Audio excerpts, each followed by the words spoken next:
What's good, party people? This is According to Woods, and I have the honor and privilege of talking to a wrestler who's taking the world by storm. You've seen her in championship wrestling from Hollywood. I mean, literally all over. She's the one, the only Savanna Stone. Savanna, what's going on?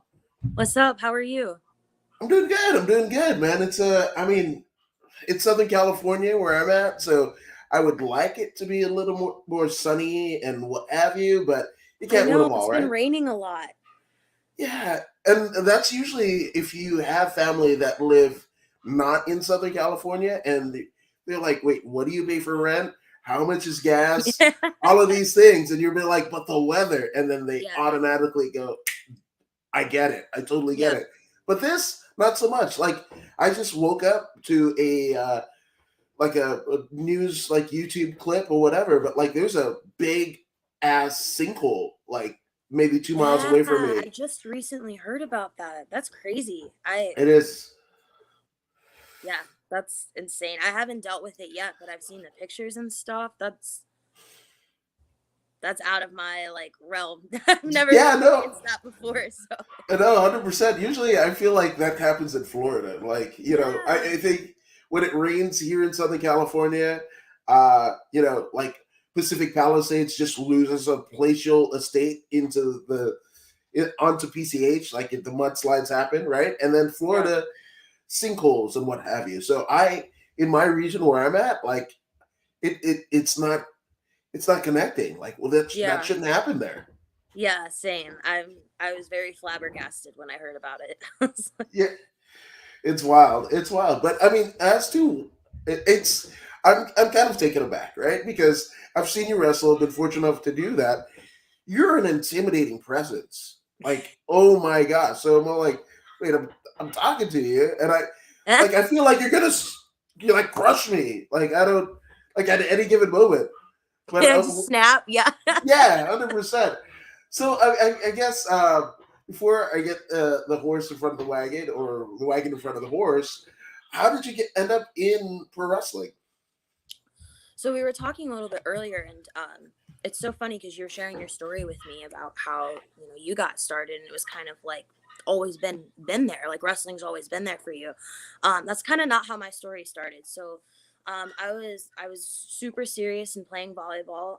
My father actually had gotten offered to be like an Olympic volleyball coach, just to give you like a concept on like how serious it was in my household. I loved it. It's something I still love to do to this day. But I was always into working out. I was always into athletics. And one day I just came across this like random YouTube video with Nikki and Brie Bella versus AJ Lee and Paige for WrestleMania. And I was like, what is this? Like, why are these girls half dressed? Like, what's going on? Like, this is really weird. I've never seen this before. And I just clicked on it, and these girls were super buff, and like they just were dominant powerhouses, and they just all had this like relatable character, and it was something where like I really needed at the time, like women to look up to and stuff. I was kind of in a place where I was very lost and very fortunate enough to find that video. I was 15 at the time when I found that video, and then it just like a light bulb moment, it just like clicked. Like I just had this moment where like at 15 I was like, this is what I've been looking for. This is what I've been searching for. I found a moment of like realization where like that lost became like this is going to become my reality kind of thing. And I started my journey of becoming a professional wrestler when I was 16 years old. So that like that summer after school, I tried it. I still played volleyball for some time while I was like transitioning into being a wrestler. And then I would say I officially like was like, yeah, this is for me 100%. I had like college scholarships lined up and stuff like that for volleyball. That's what I've been like planning for my whole life. And around, I want to say, I think junior year, I stopped everything related to volleyball and really dove into like my professional journey of wrestling. And I love it. I love it so much. I think it's amazing, and one thing that I mean that keeps you doing this, right? Everybody has a story, and everybody's like, "Oh, it's just such a cliche, whatever." But every time somebody kind of starts off like that, it's not. It never Yeah. goes in the direction I think it's gonna be, right? Because Yeah. like, I mean, again, your presence, right? I would have never thought like the Bella twins would be the kickstart to Yeah. your career, and especially like you were on a trajectory of athleticism in its own right. Volleyball is a competitive sport. Yeah. Funny enough, I mean, the ex, what is it? I guess the recruiter, right? But Canyon Seaman of WWE, formerly Mhm. of WWE, right? He came from the volleyball circuit, Mhm. VP, right? So Oh, that's cool. Yeah. yeah, so it's it all relates, and as you're kind of going through life, there was a guy in high school, right, and he became a millionaire, and he flew jets and everything like that. But one thing I almost remember nothing of it other than the fact that he goes, life is all about like your backpack Yeah.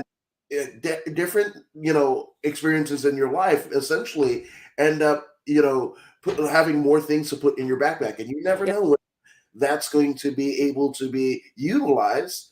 But I mean, you're already coming from an athletic background, right? And to me, I'm all like, oh man, like she's like like she'd like Luna Vachon or Sherry Martel, like one of those, like the Thank- pioneers, and then the Bellas. But you know, as I guess it's topical culture, as of like this past week, they are no longer with the WWE, but they're Oh, right.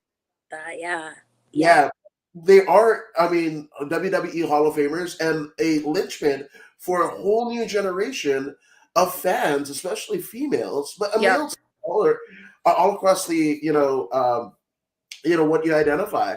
But it's like you're like, wait, but what? Like if you're a purist, you're like a great Brie and Nikki Bella match, but it's sometimes not about the match. It's about I think, yeah, I think you hit it on the nail with that.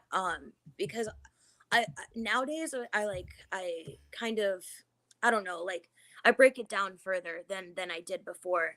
Because I have my favorite wrestlers. I have my favorite wrestlers that are my favorite wrestlers because of their character work, because of their mic work, all of those things. Like when you start getting into the nitty gritty of it, all those things are different.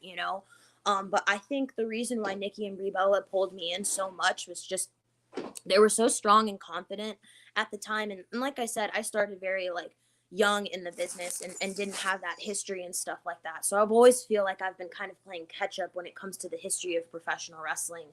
But I think with Nikki and Brie, what was so cool about them at that time was they were given like mic time. They were given time to talk. They were given time to really kind of show their character. And like, you know, I think it's really impactful to have to sit there as a young woman, struggling, or just a young woman learning in general, um, and hearing like strong, dominant women talk about their story, about and you can. I know Nikki and Brie Bella are kind of like you can like them, you can dislike them. You always have your favorites, but I think everyone can agree that like they made an impact, especially with younger women. And they were given that spotlight and they ran with it, and I think they made the most of it and opened up a lot of doors for sure. no, absolutely. I mean, and it's not for naught, right? Because there's so many, males in the business over the course of like the last 30 years, right? And they're Yeah. like, oh, Ultimate Warrior. Yeah. Then they get into the business and they're like, man, he wasn't what I thought he was. I'm just saying. So like, just the impactful, and the fact that you could have seen that, over the course of like maybe an X-Men character, right? A female, like empowered X-Men Yeah. character, or maybe like a dramedy, like a Gilmore Girls. Like my Yeah. wife Yeah. digs that I love and that draws show. from that. I love Yeah, that show. see, right? But the fact that it comes from wrestling, that wrestling enters that conversation, Yep. then you realize, oh no, the Bellas are totally deserving of everything that positive that they've gotten so far. Yeah, absolutely. I think you hit it on the nail. I think that there's something so special about professional wrestling specifically because like you can go and I mean I'm a big supporter in acting and TV shows and movies and stuff. That's originally what I always wanted to do is become an actress. Um, and I think professional wrestling is so important and has its own like category, of inspiration because you add that physicality. I mean, there's acting involved in it. But adding that the physicality of the entertainment, I think, is just something that, like, there's no other like business that's doing that right now. Like, think about it. Like, if you're singing, and it's a form of entertainment. And I know that you go on stage and you perform and stuff, but like, to go there and like take the bumps that we do, or the high risk moves that we do, and then incorporate feeling and emotion and all of that, I think it's just like, it's such a beautiful art. Absolutely, couldn't agree with you more. Now, you look like over on Twitch says, shout out to your podcast. Thank you, good brother there. And Ultimate Warrior was all hype, no skill. Yeah, but I mean, if you were of a certain age, eating, cereal out the box on a Saturday morning, and you see these guys with tassels and painted face, and oh man, Yep. that did it. And acting is a small part. Acting is a small part. Is very physical. Yeah, Yeah.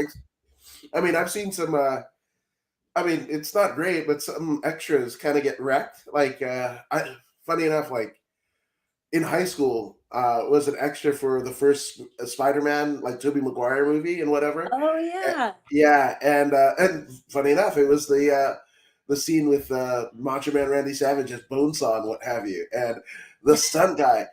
Man, the table spot, they couldn't get it right. He went through the table like 12 times, even though he was like attached to wire, which I think that's even more crazy because he's taking like, like 15-foot like vertical leap onto the table. It was wild. Yeah, but I mean, they couldn't get it right. So yeah, man, I mean, acting. Look, I mean, even look at Jeremy Renner, right, of Marvel Comics and what have you. He a machine kind of fell on him, and he doesn't even know if he's going to act again, right? So, Yeah. yeah, whatever you do, more power to you, right? For sure. Yeah, absolutely. I think something about the business that people always think about, is for me, some, like, you talked about how I was very intense and very like this and that with my character, and that's something I very much try to thrive on as Savanna Stone. I think that's an element that not every woman is necessarily able to master, and I think that's something that, just with like my, like we were talking about, that backpack of like, with my life, I've gone through very intense things, so I feel like that's something I'm able to just naturally kind of, just release into the ring and stuff. And then, you're able to then, like, going to the physicality stuff, if you feel those emotions, you can then, put those emotions into your moves and stuff like that. And I really believe, I know a lot of people say that wrestling is so physical, and I think at the end of the day it is, because as we process it as a fan, or as a, even as another wrestler or another worker, we're watching it, and we're watching, and like, watching is a physical thing that we're doing. But I think, in order to connect with people, that's all emotion, and that's all like related to feeling and empathy, and just like that raw emotion. And so I think that's where, like, the acting or natural, emotions that you lead into the ring are so important, because, nowadays I think you can do all these moves, but they don't mean anything if you don't have some, like, significance behind it, or if there's not like a story that's built up behind those moves.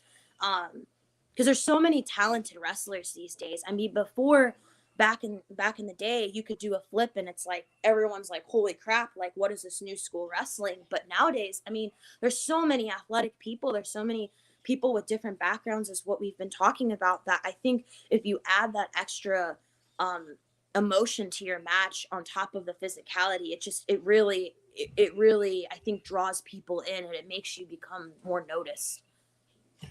Yeah, I agree. I absolutely agree. And funny enough, I mean, one of the greatest of all time, Ric Flair, right, had both skill and the sickest promos in history.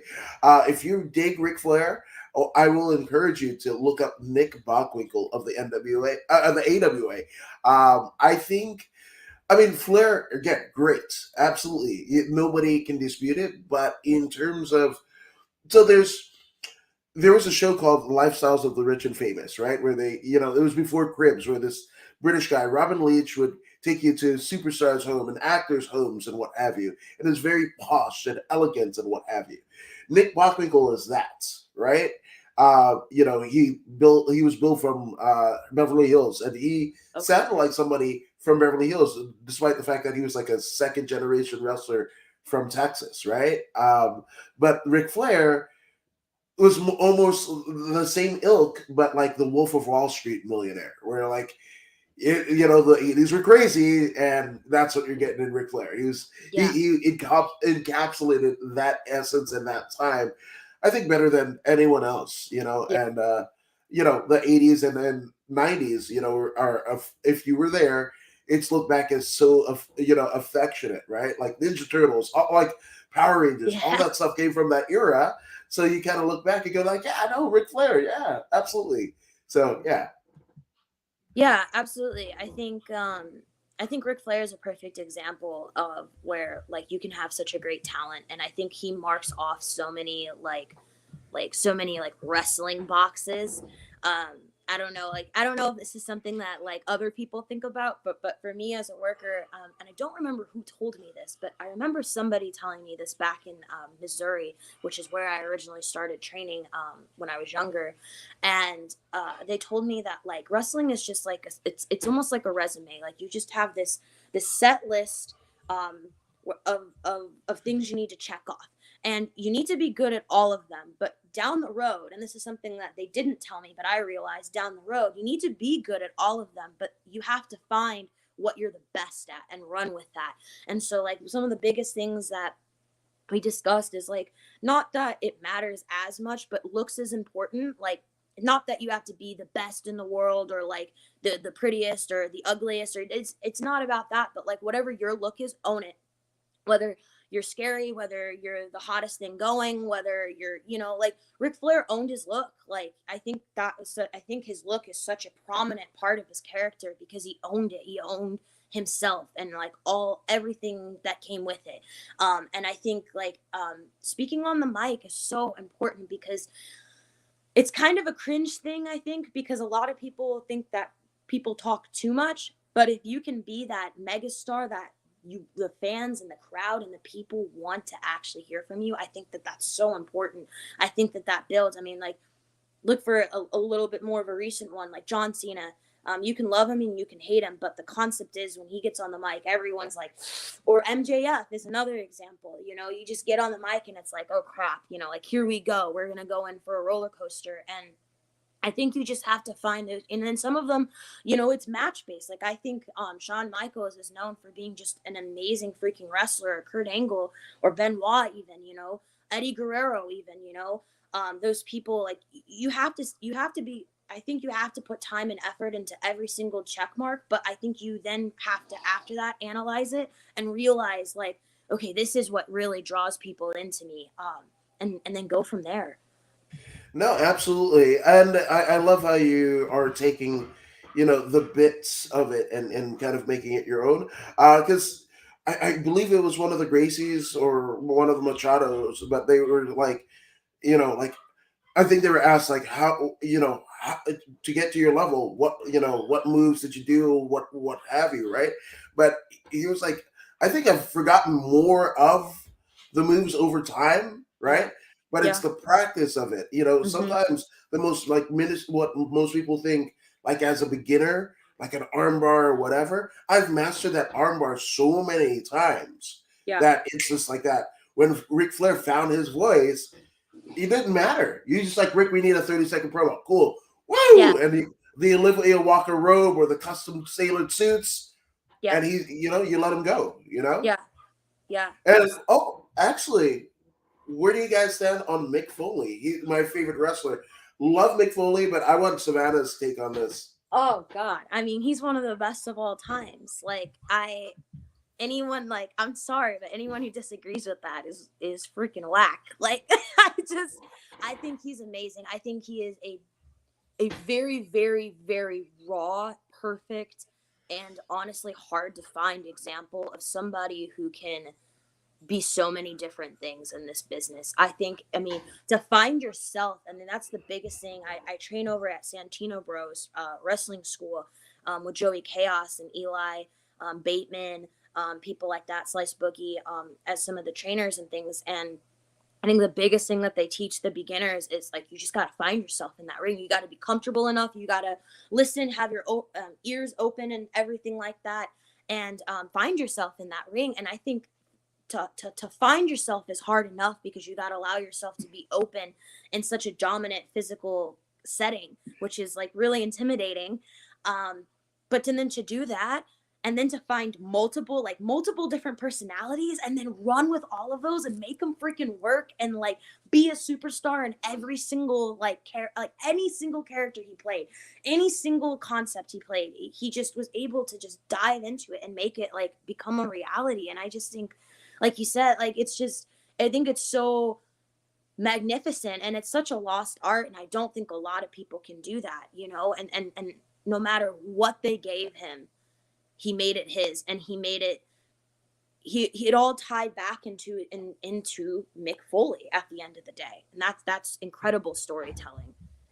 No, absolutely. I can't agree with you more. And when we were talking about like the MJFs and what have you, right? Like in terms of promo ability, one thing that most people don't realize, right, is if you're working for the crowd, right, for a good promo, you could get the same "This is awesome" chant as you would do a 650, Yeah, like yeah, senton, from inside the ring, outside the ring on the flaming table, right? yeah. And Well, nothing wrong with either of those things. But if you're looking at the long game of this business, maybe one is better than the other, is what I'm saying, yeah, But yeah, yeah, but in Foley, he did both the yeah, crazy bumps and then like the promos. Like I remember him just like pulling out his hair as Mankind, and even I think I do remember or maybe it's just I've heard the story so many times, but like he was in a tag match, right, and he was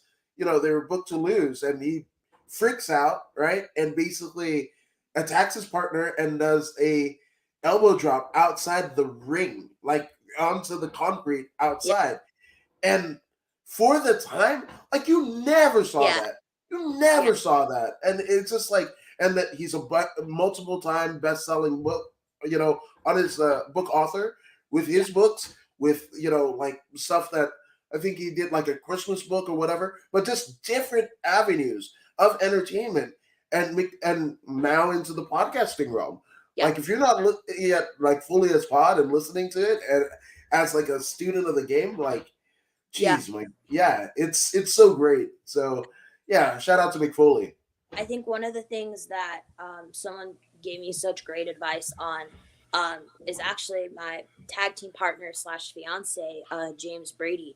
I was really in a lost place because in this business, it's hard. It's really hard. Like when I say the highs are very high and the lows are very low. So like when you're succeeding and you're getting opportunities and you got bookers messaging you, it's great and it's an awesome feeling. But when you don't get that and it starts slowing down and like you know what I mean? Those highs and those lows are really Mm, hard. And I was going through kind of a rough patch, and he sat there and he's like, this is a version of you. Like Savannah Stone is a version of you. Find who you are. And I think that was such a great, like that's such a great um like just piece of advice, I think, for any wrestler that's going through that, because especially in the indie scene, be patient. That's something that Ruby Rays and B Boy, Joey Chaos, all of them have said. If you're starting young, you just got to be patient. But in that meantime, like I said, going back to what James Brady said, I think you have to realize that there's versions of yourself, and I think that that's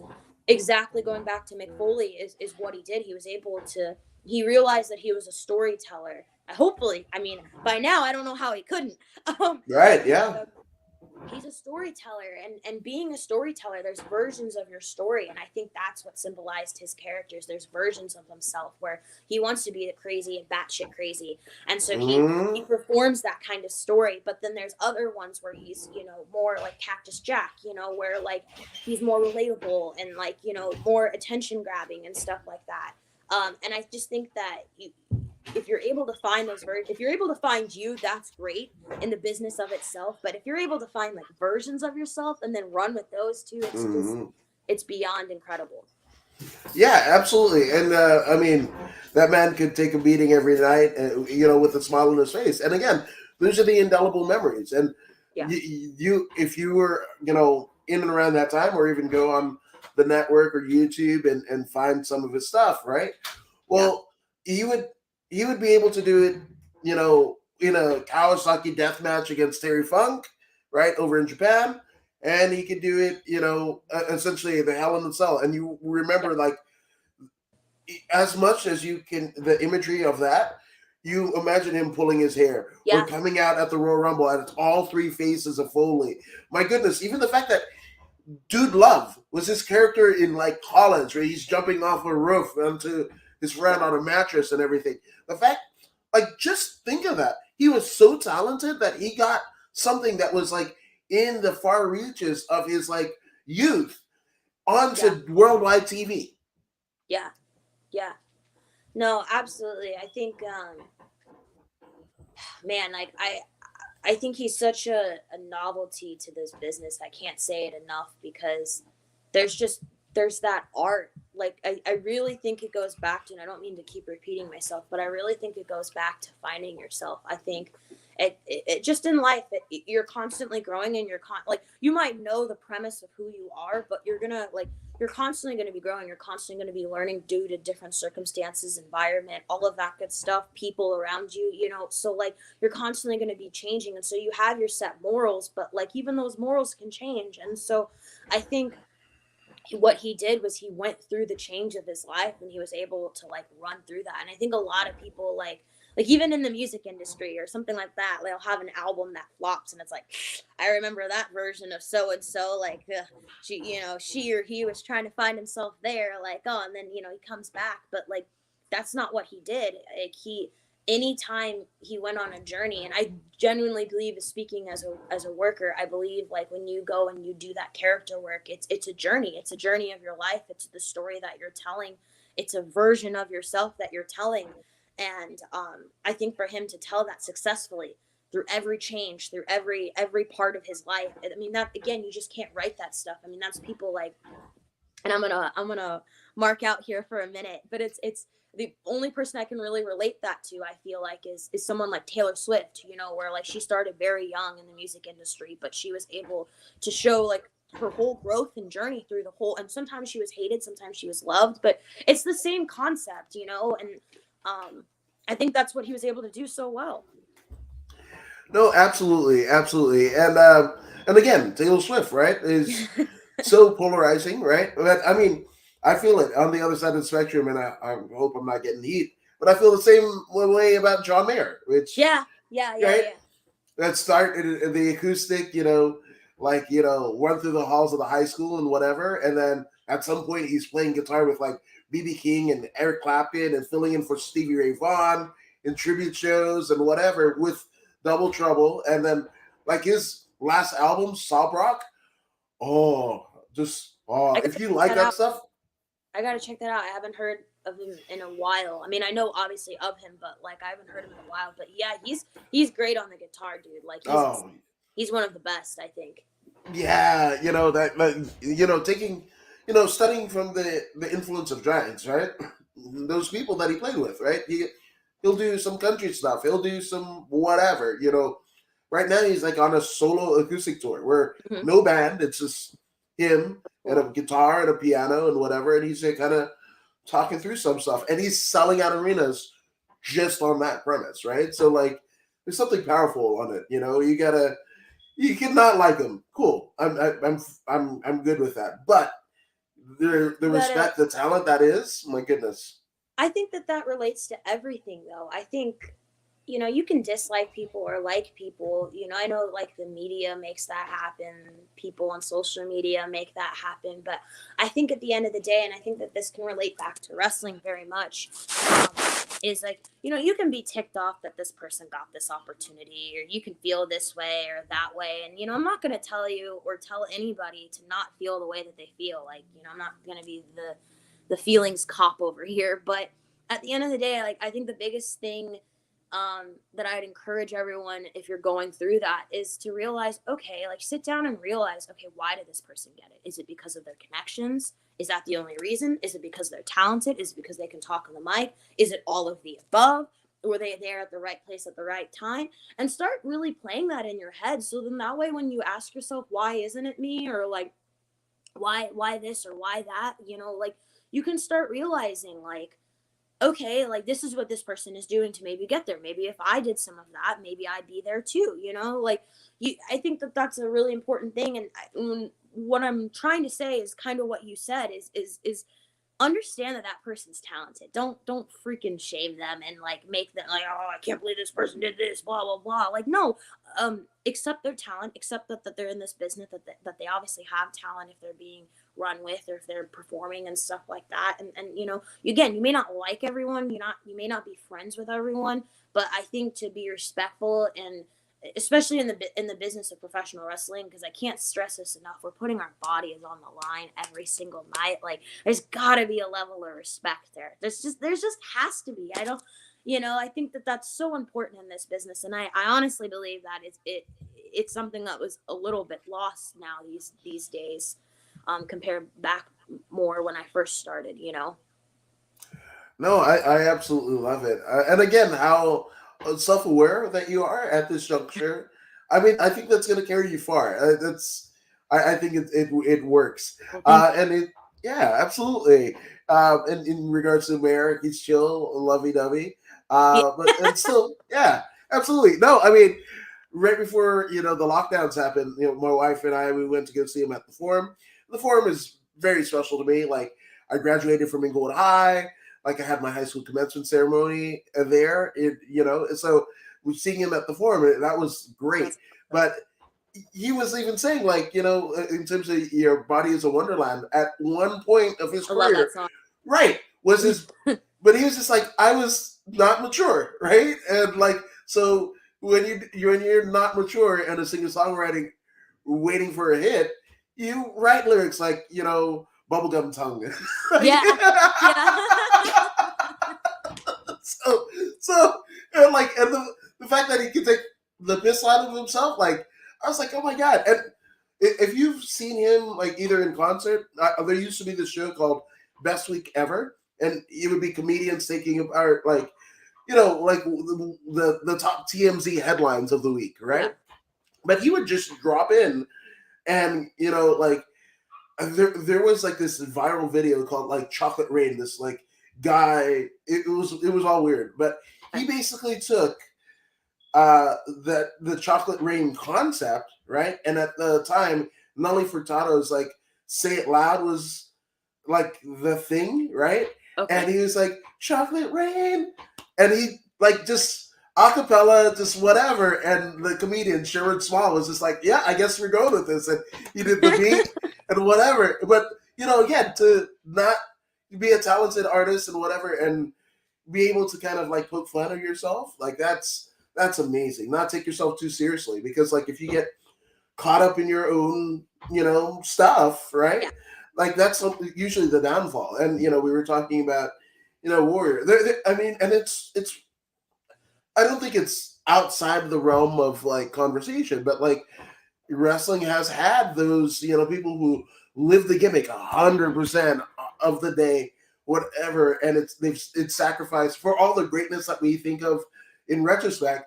You know, on by the wayside, you went their marriages, their kids' Yeah. relationships, and stuff like that. So you gotta be able to kind of poke fun. I think you hit that right on the nail, and I think that's actually such an important thing that nobody talks about in this business. I remember during COVID, I first started training at Level Up, and I was around the table with some really great, knowledgeable people. It was me, James Brady, Ruby Ray's, B Boy, Lola, and Will, and I think that was the group. I apologize if I don't remember who else was there. Um, we were just sitting and we were talking. I mean, it was. I feel like it was really some down times, just because it was during COVID and like we couldn't train, we couldn't really do anything.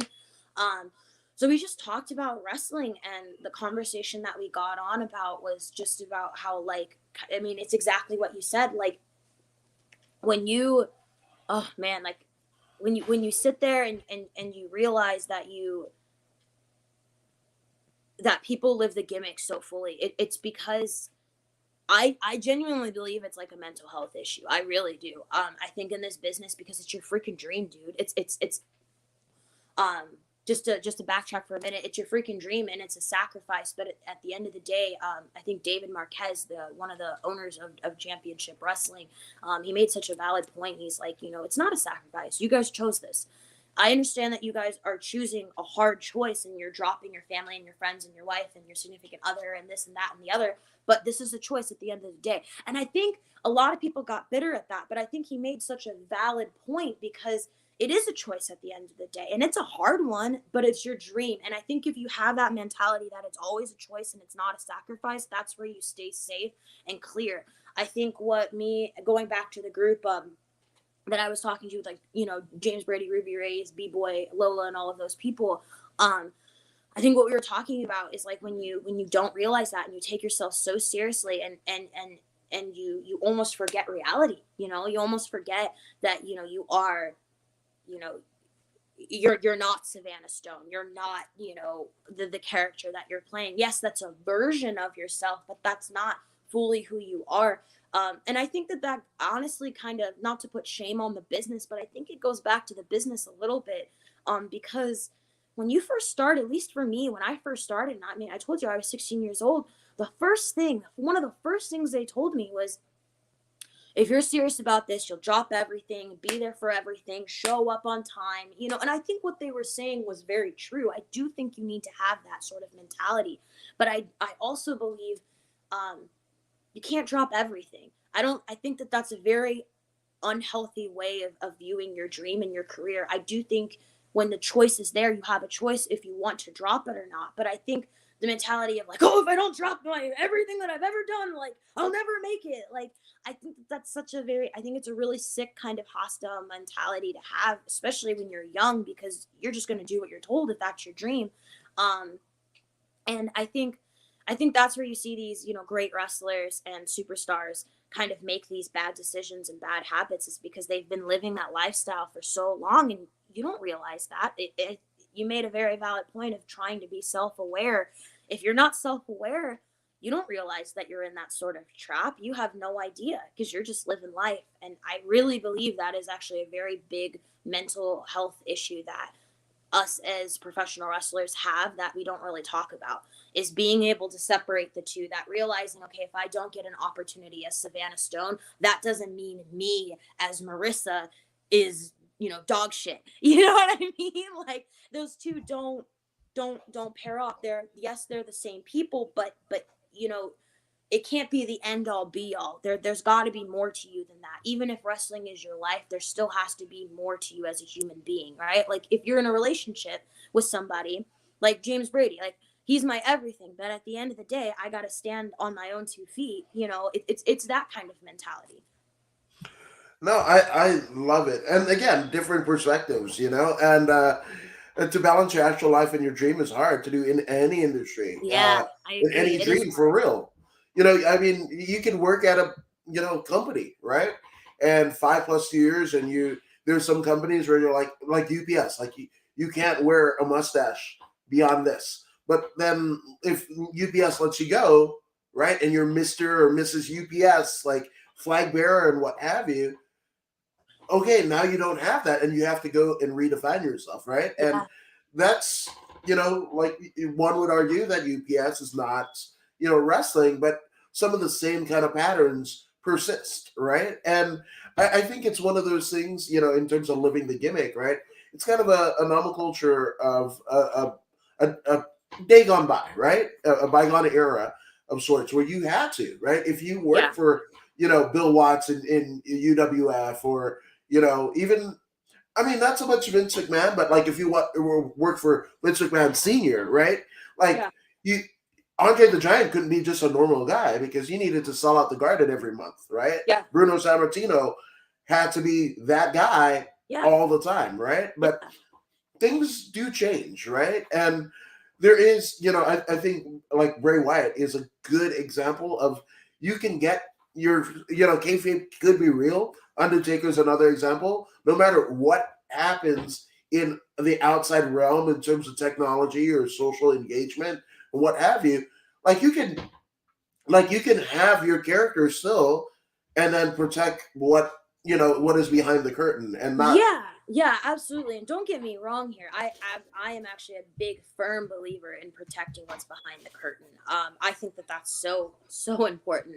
In fact, I kind of hate that we've pulled the curtain off a little bit. I think it's a really tricky thing. I think for me that there's lots of goods and bads that come with that.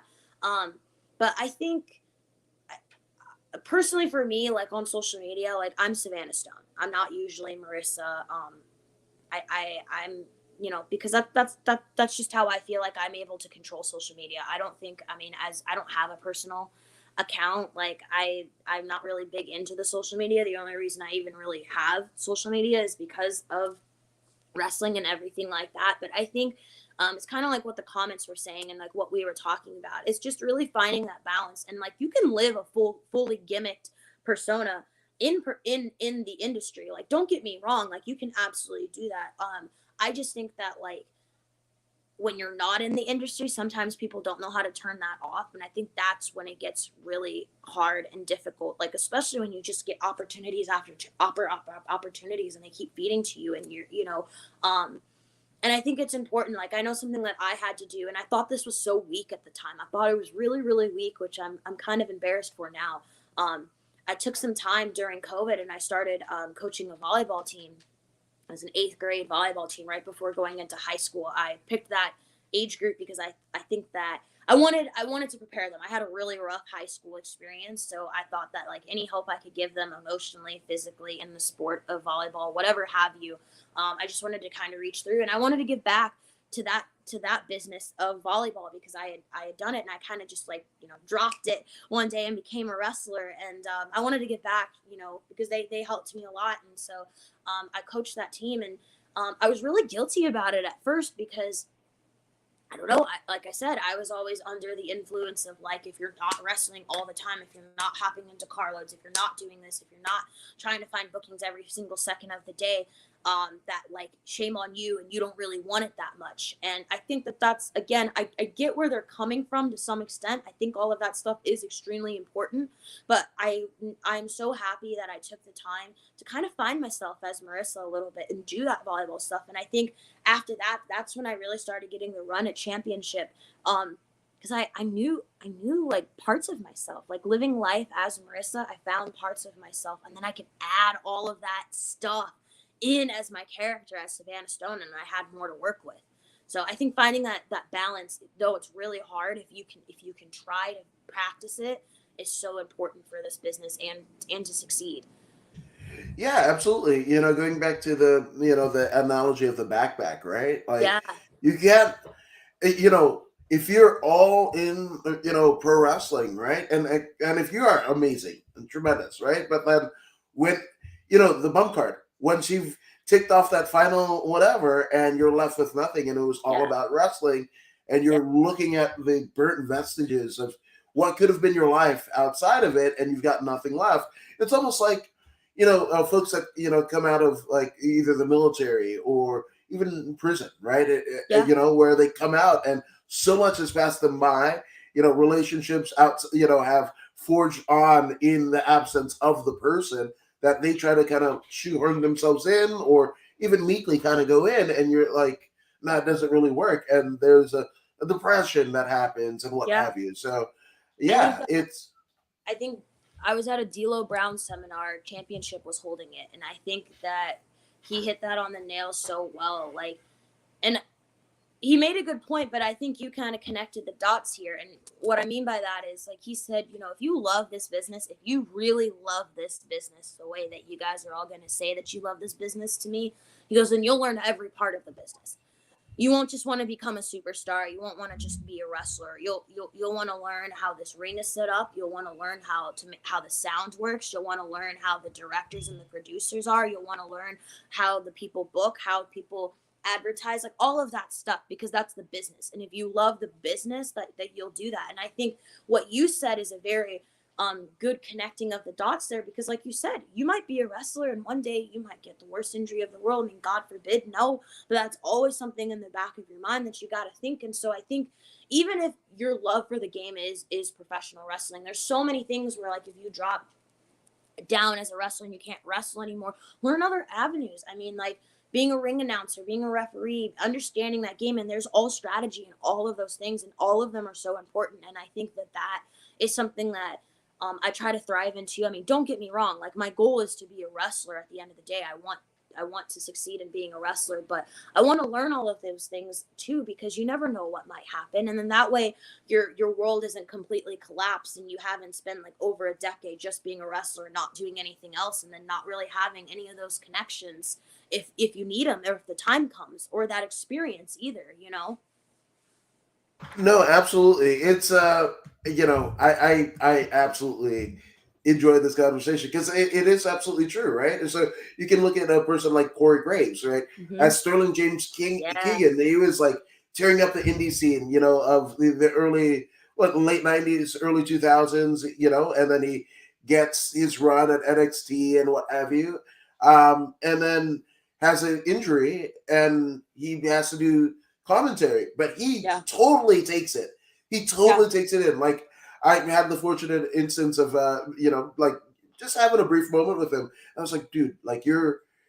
I cry when I like watch your commentary or listen to your commentary because it reminds me of Bobby Heenan because that's what I grew up with, and he's like me too, and we hugged, and it was just like it was cool, but that's a guy, right? That's You a look lot. at another guy like Vinny Wasco, right?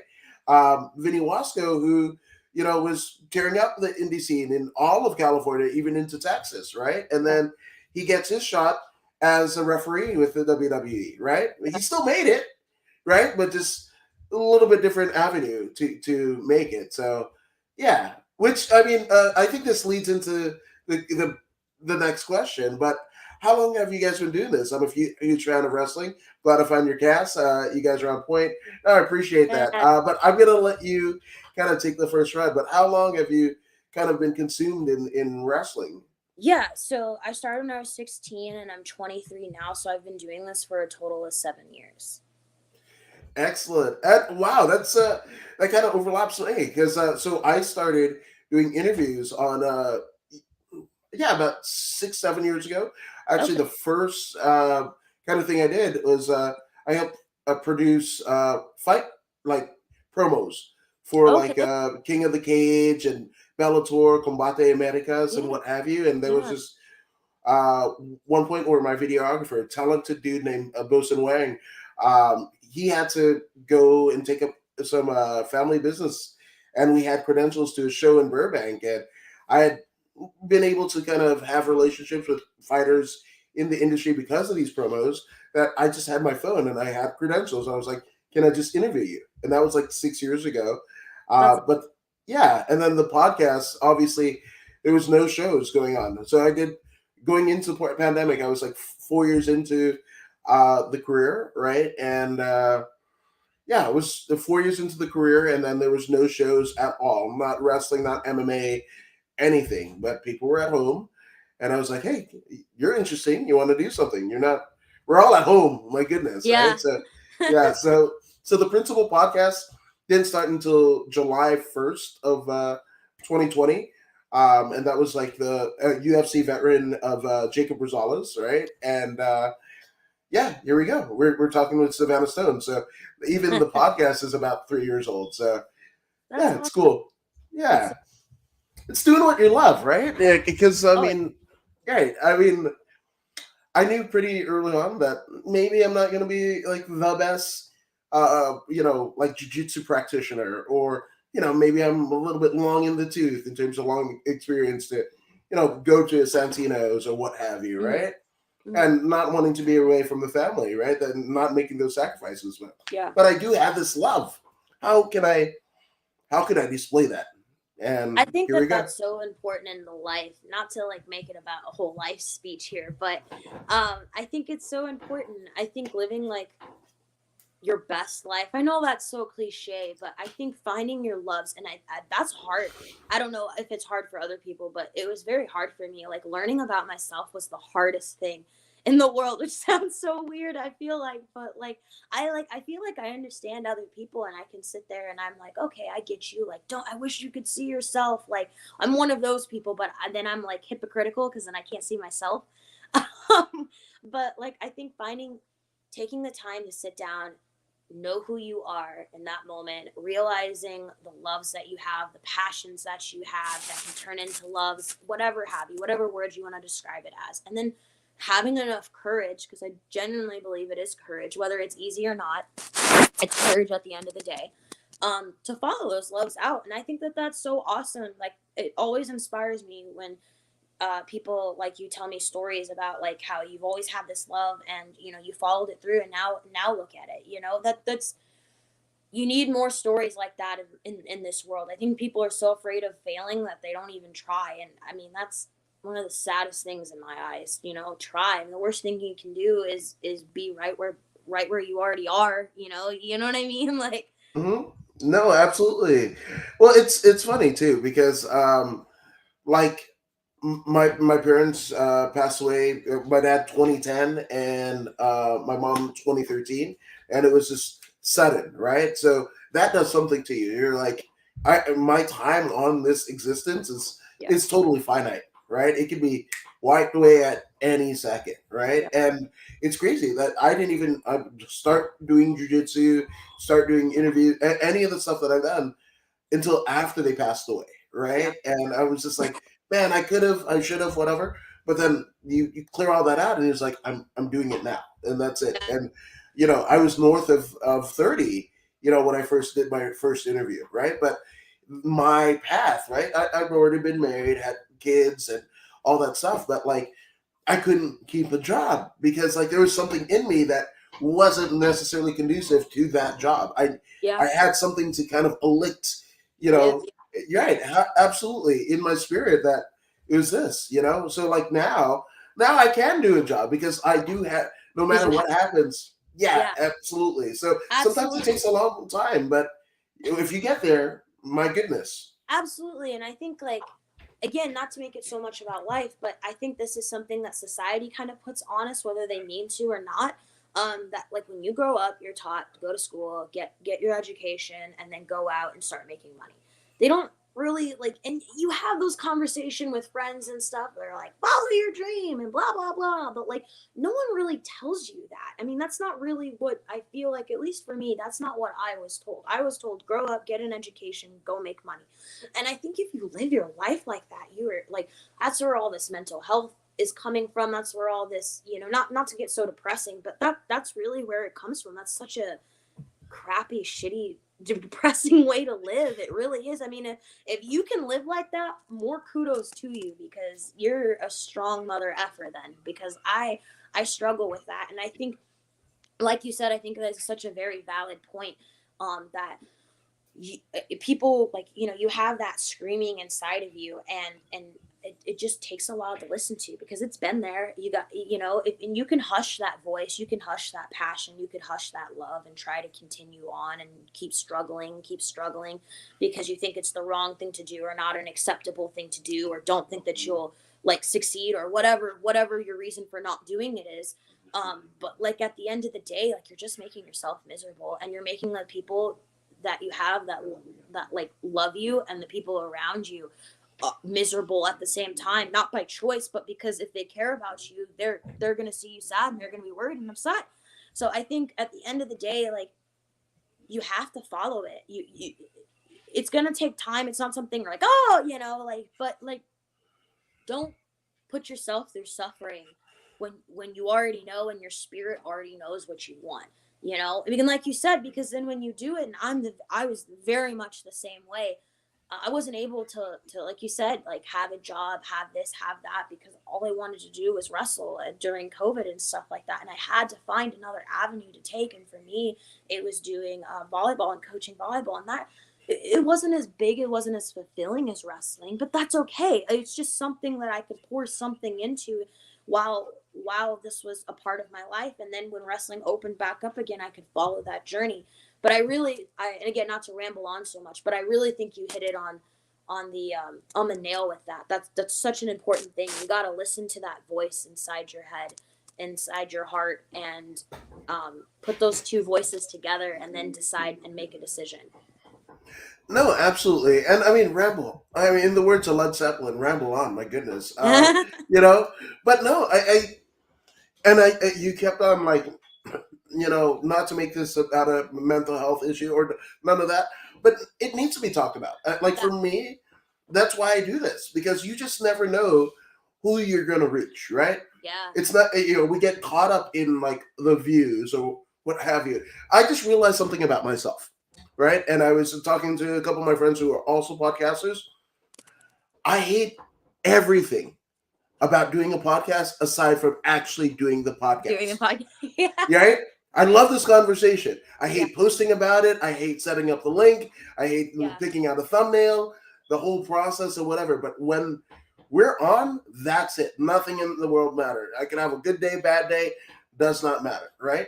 But I think we need to talk about that because, like, people who, come to the Irvine Improv or anywhere you wrestle, they see you and this persona and go like, man, strong mindset. You must be, you figured it out eons more than I figured it out at the juncture in my life, and not know that you're going through the same thing or similar, right? yeah. And this whole thing is living. I feel like vicariously, right? Oh We yeah, like a wrestler, we like an actor, a singer, what have you, right? It could even yeah, be, somebody in your own community, right? yeah, Like they have things that I don't. How yeah. can I kind of tap into that?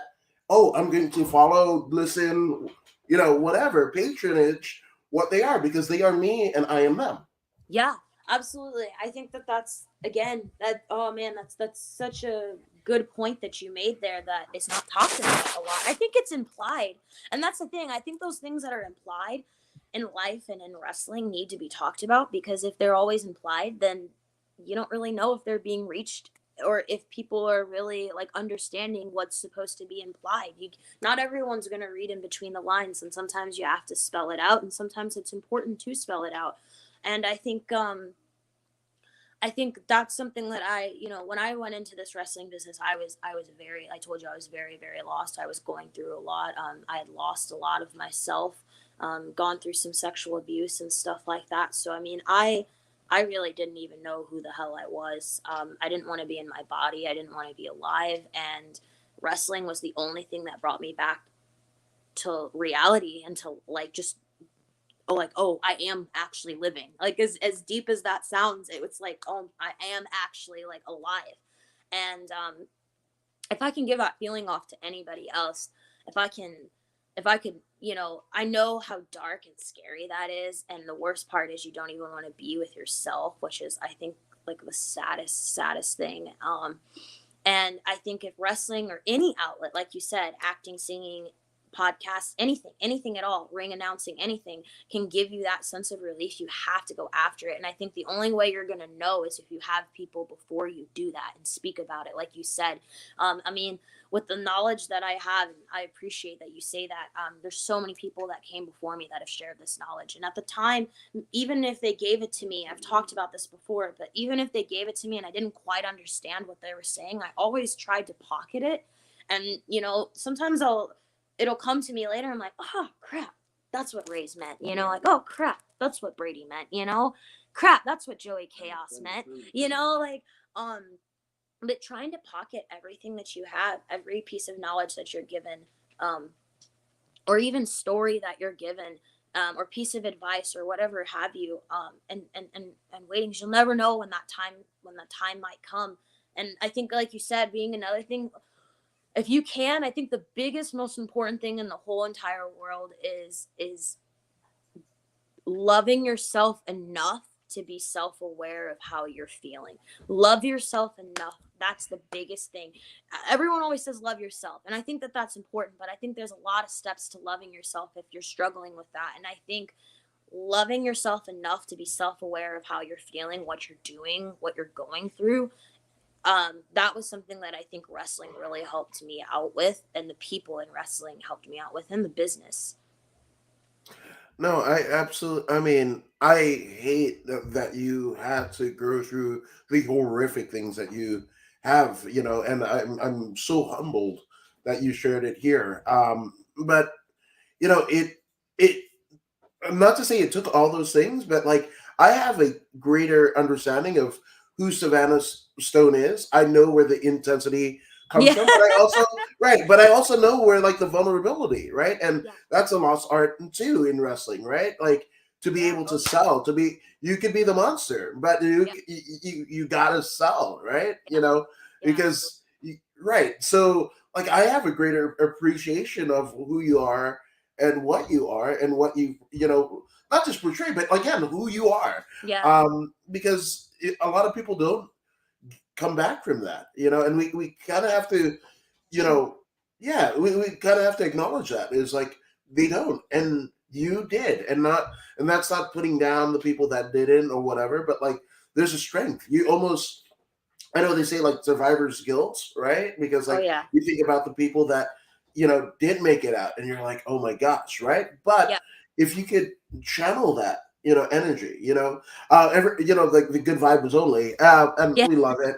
Good vibes. You guys are passionate, as are you. We appreciate the comments. Uh, Yes. uh, yeah, I'm glad you found us, and we found you. I mean, please reach out.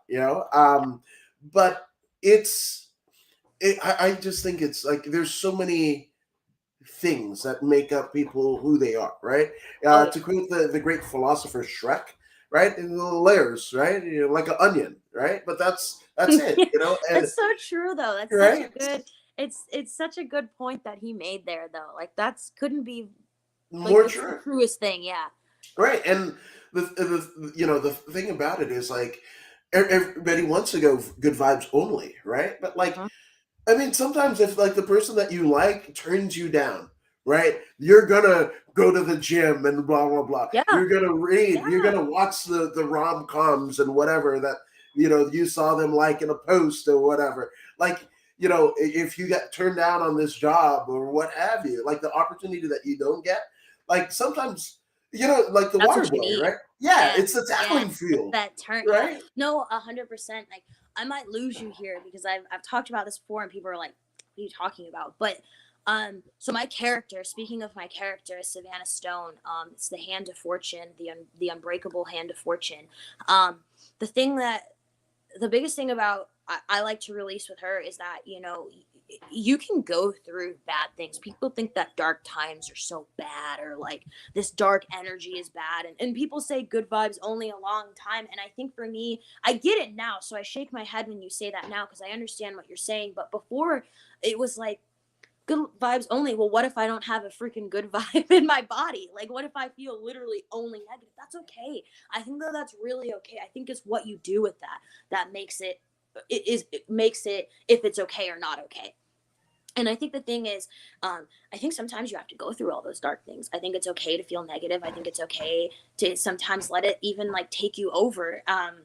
Sometimes you have to let things take you over and fully comprehend and go through all of the baggage, all of the unwrapping.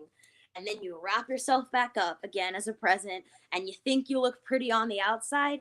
And then you realize, oh crap, there is a wrinkled piece of paper there, and I'm not actually that, I'm not okay. And then you have to open up yourself all over again, figure out what the issue was, and then wrap yourself back up again. And it takes a long time to do that. It's a lot easier said than done.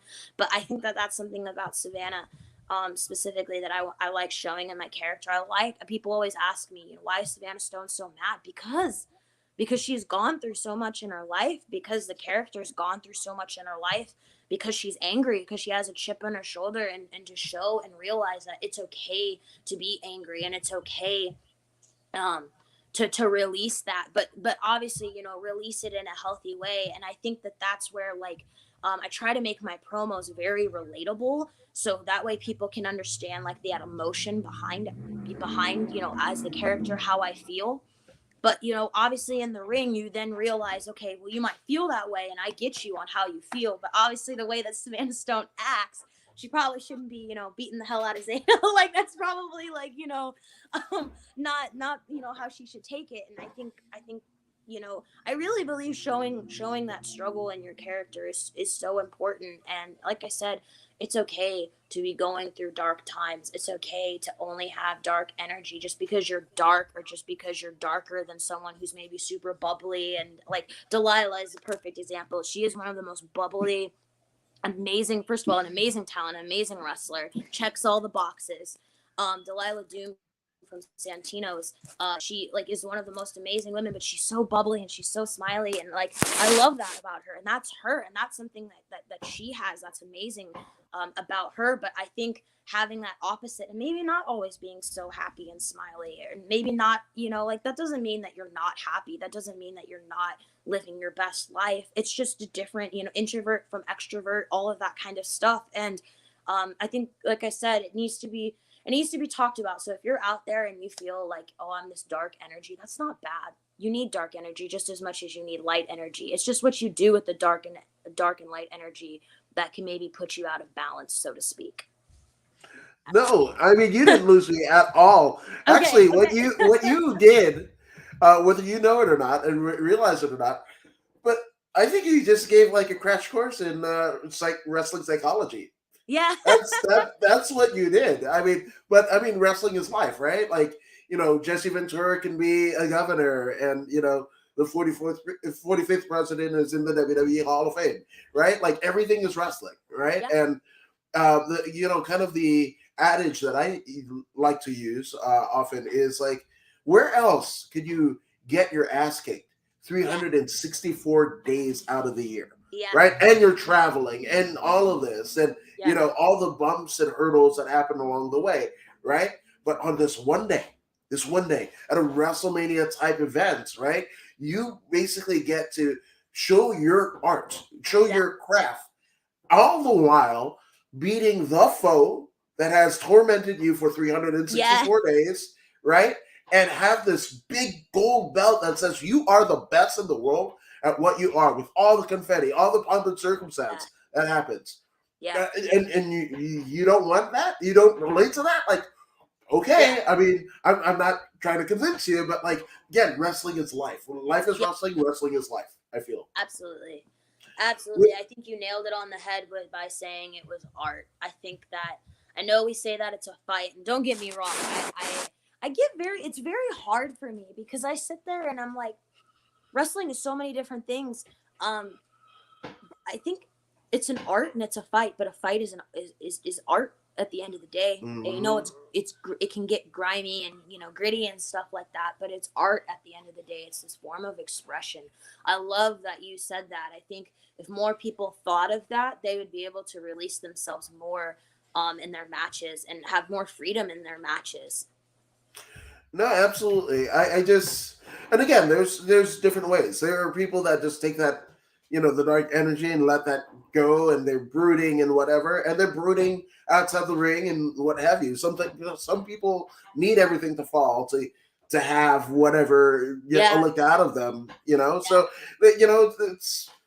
apples and oranges and what have you. But like, as long as you get it, you get it. And Absolutely. energy distribution is very important in all things. Absolutely. Yeah. But before we go, I got like two questions. So Okay. obviously, your in was the Bellas, right? Yeah. And that time period. So Yeah. as you're in the business now, like, what are you watching? That's so hard.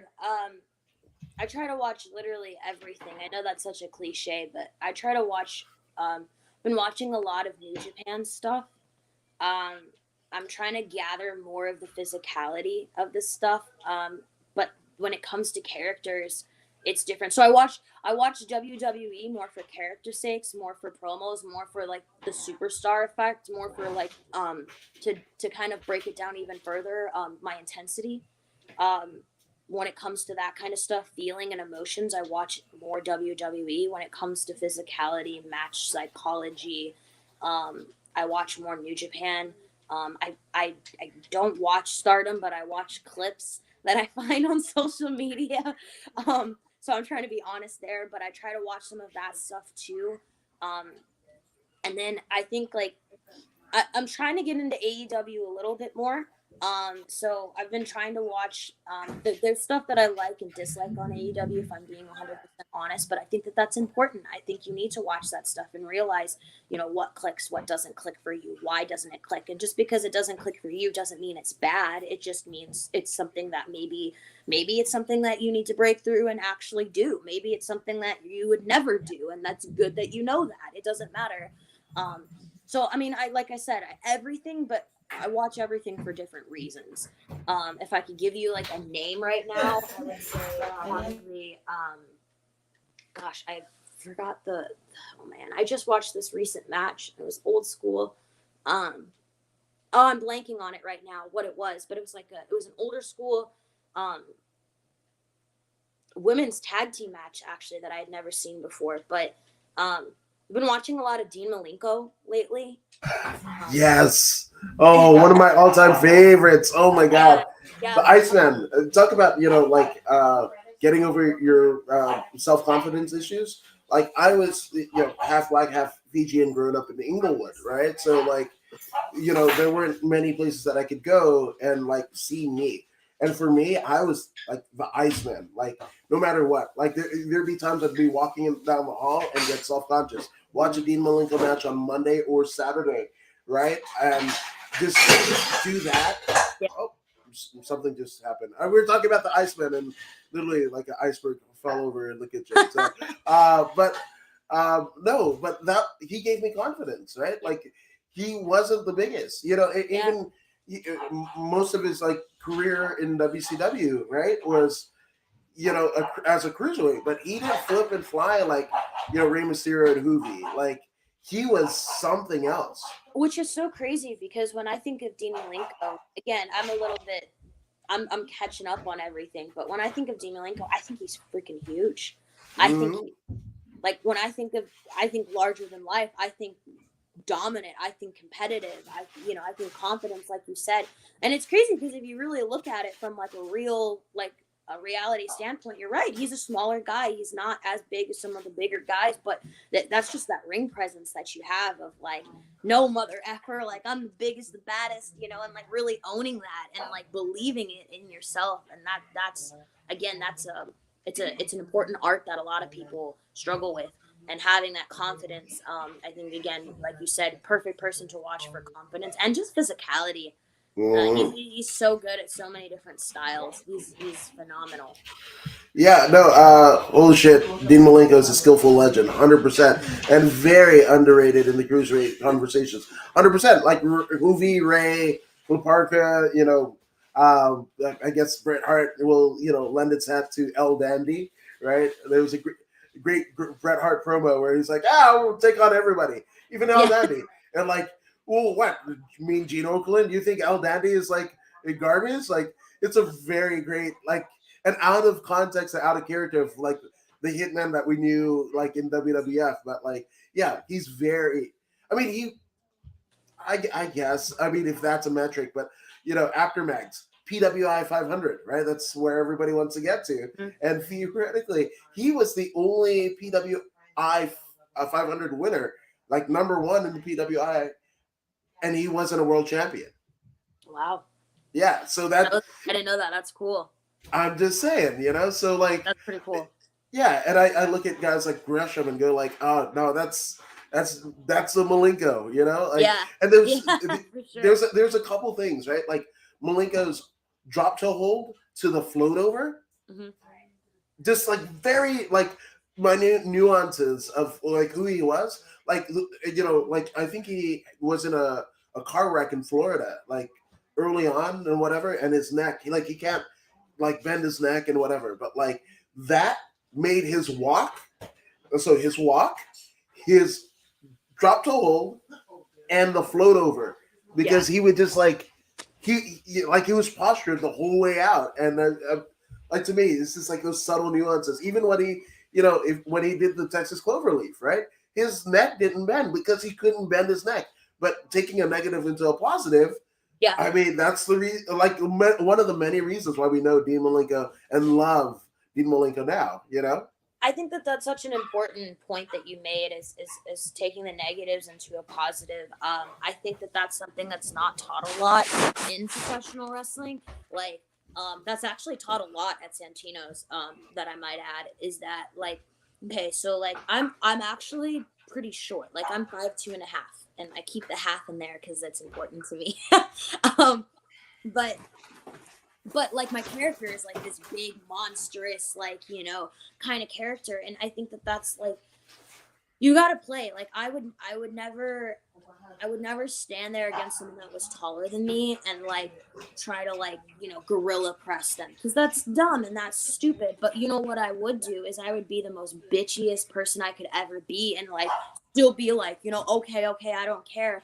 And that's where you got to find like what makes sense for you and like what doesn't. And like if you're tall, freaking stand up. Like there's so many people that shrink and like kind of like like do this a lot in their matches. And I think it's so important. Like James Brady, my tag team partner, he's a tall guy, and like he's he always stands with his chest up, as he gets every inch that he can because that's a strength. Being tall is a strength. Being short is a weakness, but it can also be a strength if you learn how to be quick and scrappy and stuff like that. And it's like you said, it's learning out what those strengths and what those weaknesses are, and then if you can be honest enough with yourself to realize what a weakness might be, you can then make it a positive in the art of professional wrestling, which I think is so great because I think you can do that in life too. I think it takes longer. So if you want like that quick like um what's it called, like that quick feel better kind of moment, like do it in like the art of professional wrestling gives you that. Just if you're like you said, if you're open enough to realizing, okay, so I'm on the shorter size, but I'm beefy and I can hit girls really hard. What can I do with that? Like be honest with yourself with that because that's what's gonna make your character the best that it can be. Oh, I couldn't agree with you more. And just kind of Macho Man, right? He always walked on his tiptoes because he wasn't the Hogan size. You would have Yeah, never known it, but that's the way. He walked on his like tippy toes and what have you. yeah, Mad Dog Vachon of the AWA, probably about no taller than 5'5", but he yeah, like in terms of presence, he's Mad Dog. yeah. Like if you watch Dark Side of the Ring and he tried to open the damn cockpit door as the plane is like in air, like that's Mad Dog, right? I And think also Taz. yeah, yeah. Yeah, Taz. He's a good one. I think one of the best challenges that I ever had in my past was wrestling against Ruby Rays at the time because I had always been kind of like the bigger girl, so to speak. And it was weird because I'm at a really weird height. I feel like where like I do a lot of power moves, but I also work girls who are smaller, so I tend to be a pretty good base too. And when I worked with someone like Ruby Reyes, it was such a great opportunity and experience because here's someone who's a badass bitch in her own right. So that there you have the challenge. And but also like I'm not gonna pull out my lucha moves with her because why would I? Why would I Rana Ruby Reyes? You know what I mean? Like why would I do those flip moves when she could just throw me across the ring? It just you got to have that ring psychology of where like you could do these moves and they might be cool, but would it mean as much as if I hit her a zillion times and she threw me to the corner and then like yeah I got thrown to the corner, but I'm gonna keep getting back up and I'm gonna keep trying to pound a brick wall that just won't break.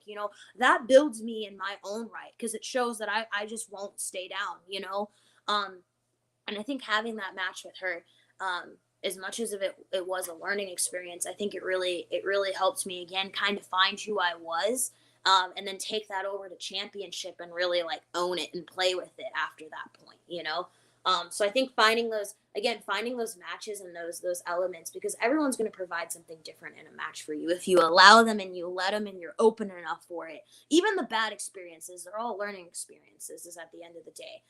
So I think taking that and like really realizing, a lot of people go back and they'll record their matches, and they'll go back and they'll watch it and they'll see like, oh, like is this, this was good, blah blah blah. But like go back and watch it and really like understand kind of what you're doing good and what you're doing, what you need work on, and what works. Like That's something too. Like I'll close my eyes sometimes and I'll watch I'll watch my matches where I just close my eyes and I listen to when the crowd gets hot and when the crowd starts to die down, and then I'll replay it, and then I'll see after, and I'll open my eyes obviously, and I'll replay it, and I'll watch it and I'll be like, okay, so when I suplex bitches, the crowd likes that. Cool. That's something I'll add more to my style.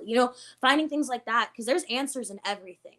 So Oh, I love it, and I mean, I love how prominent you, you talked of friend of the show, Lunch and Gona, Ruby Reyes, man.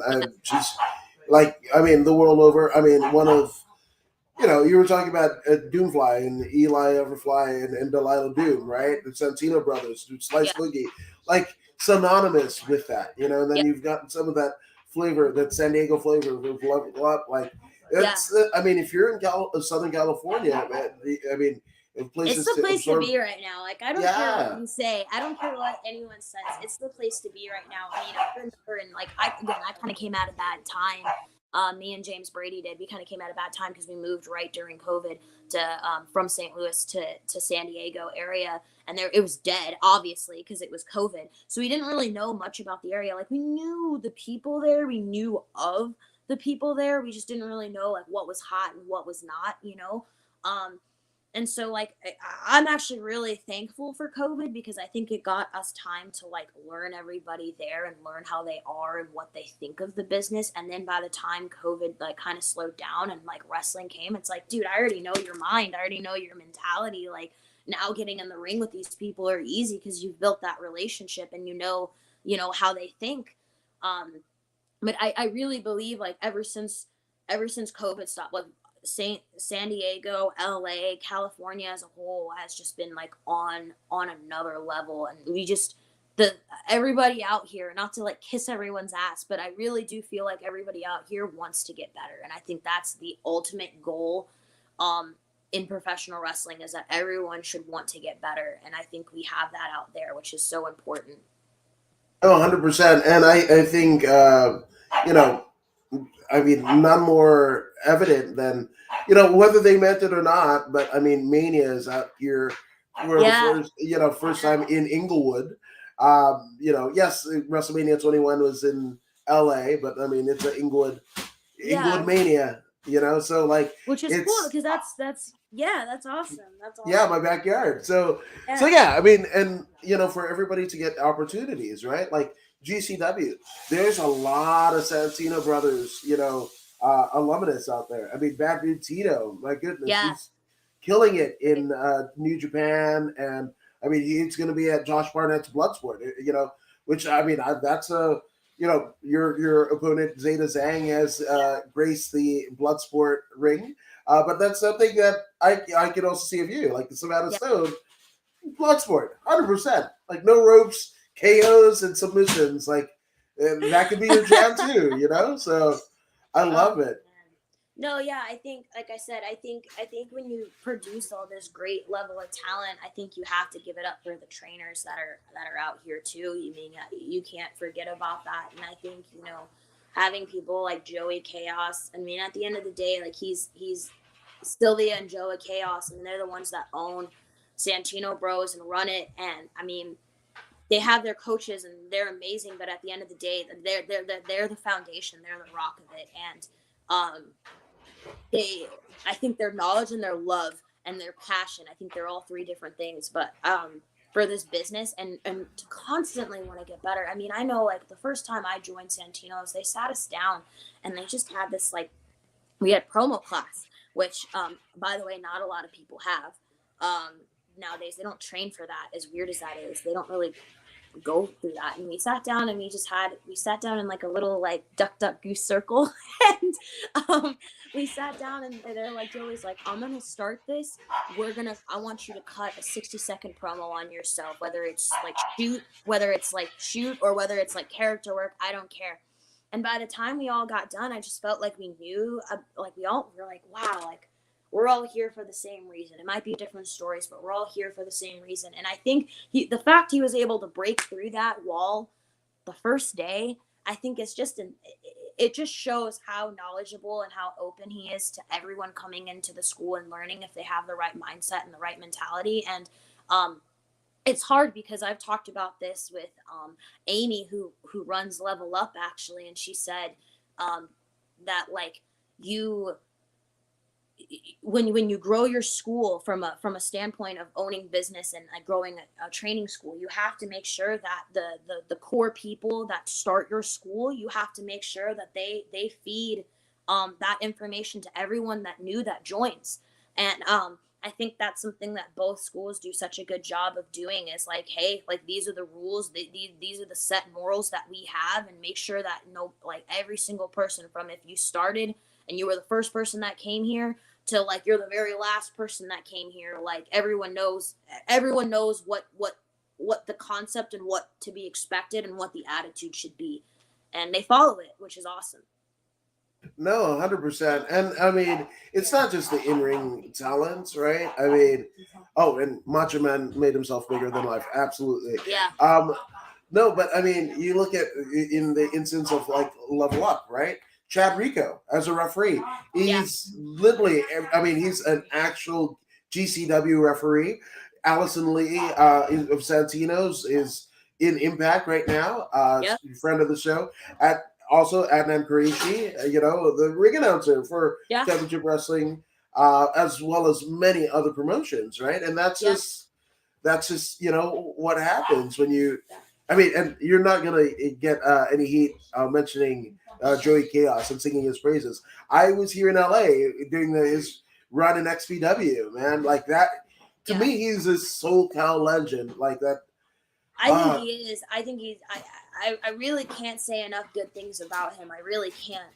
He blows my mind every single day. And like, I'm not trying to say I've been in the business for a long time, because I haven't. But I've been in the business, I feel like, enough right now that I have at least my feet underneath me, so to speak. And at least I grasp a concept. Now I just have to like grow that concept out.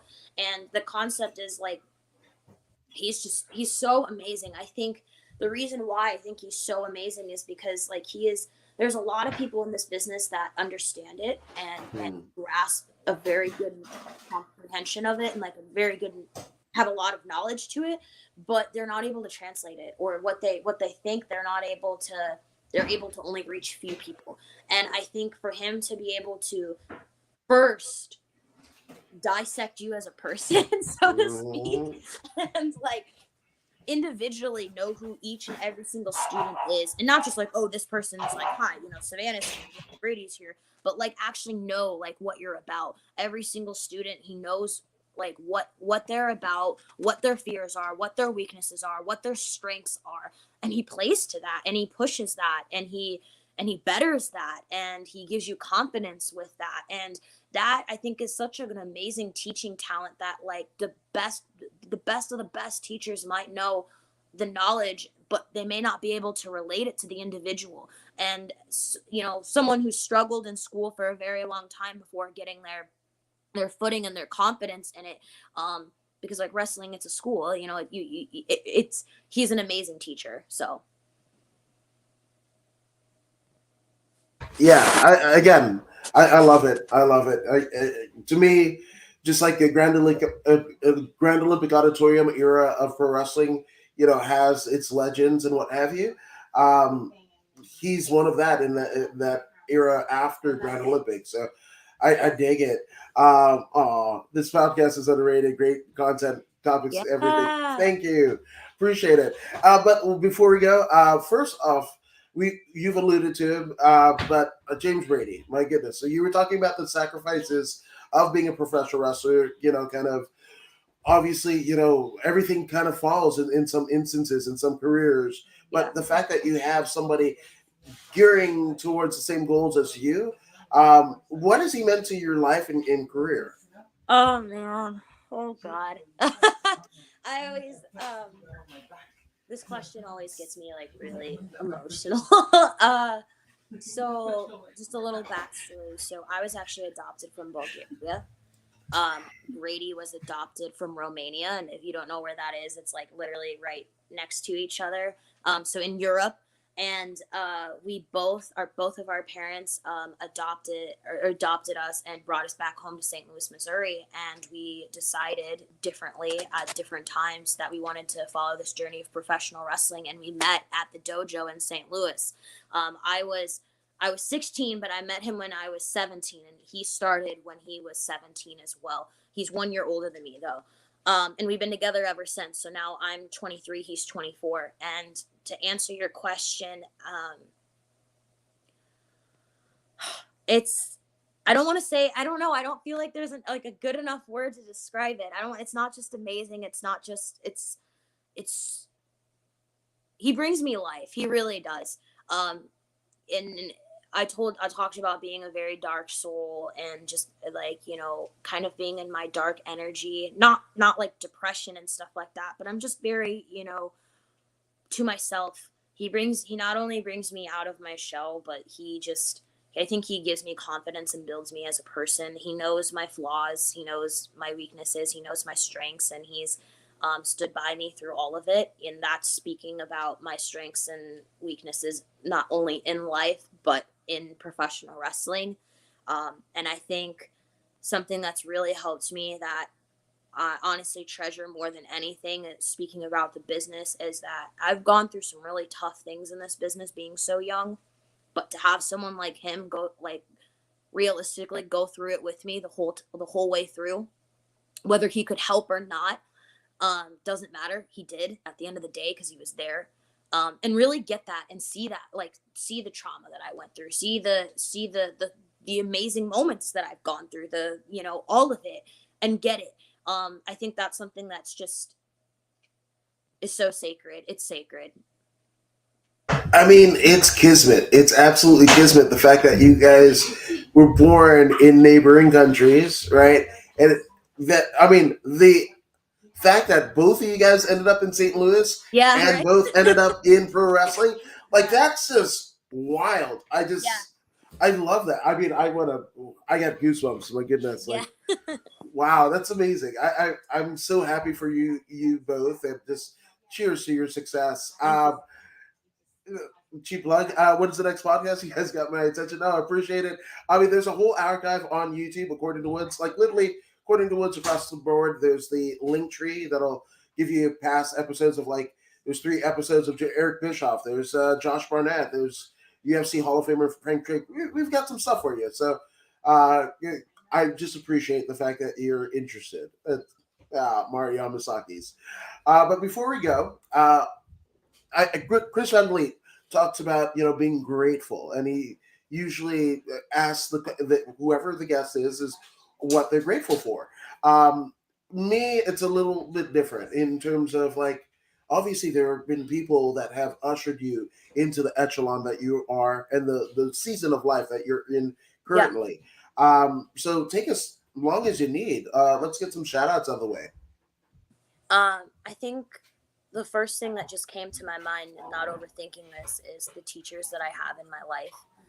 Um, Ruby Reyes, James Brady, Delilah Doom, Eli Bateman, Joey Chaos, um, Daniel Hills, Peter Avalon, to name a few. Um, they're just such great teachers. They man, I feel like I've already said it before, but they're such great teachers. They really take the time to know me, and I think as a teacher, that's something that in school I never really got. You don't really get that, but to take the time to know you and then perfect you that's really what they're doing. They're taking the time to perfect me, and that's one of the best things in the world that I think anyone can get. I think just I think I'm grateful for the business, as challenging as it can be, as frustrating as it can be.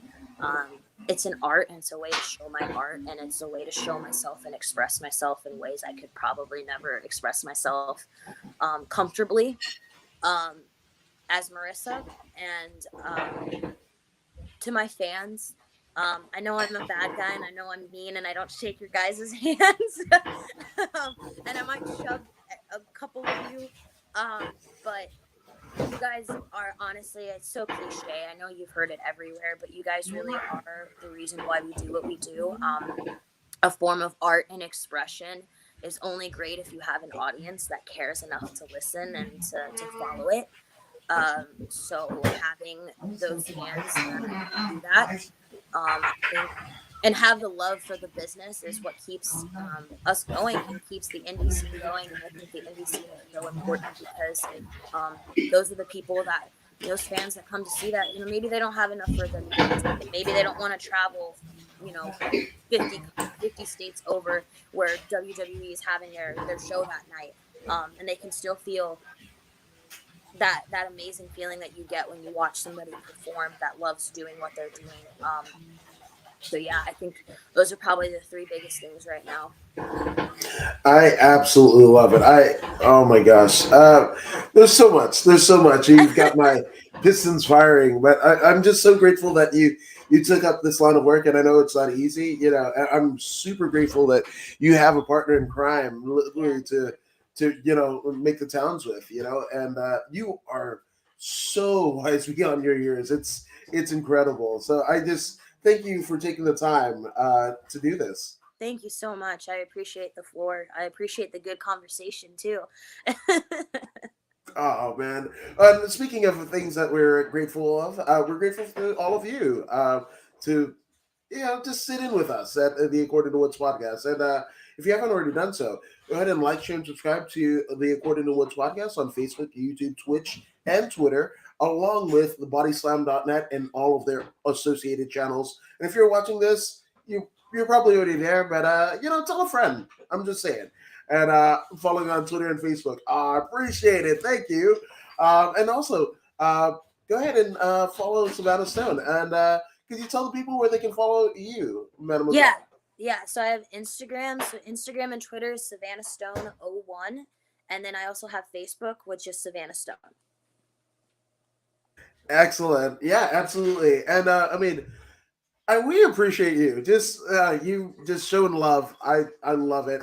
And so we just bring blessings in your day and how you go about your day and week. But yeah, thank you guys. And I'm kind of timid about what I'm about to do. But Savannah, you're subscribed to the podcast, right? Yeah, Yeah. So be like Savannah Stone and go ahead and subscribe to the podcast. And it's not nepotism. If I want myself to do well, I can subscribe to my own podcast. So there's that. But if you don't believe I me think I and you am. don't, If yeah, I'm not, I'll double check and make sure I am. I don't want to lie to you. I think I am though. If not, okay. I'm gonna follow, and all of you guys should follow too. So Oh, I appreciate it. Now, this is the part that I'm scared of. But if you don't believe me and you don't believe me or Savannah, and I don't know why you wouldn't, well, here's actually a foe of Savannah. One Zeta Zang to convince you. Hey, this is Zeta Zhang. Make sure you subscribe to According to Woods YouTube.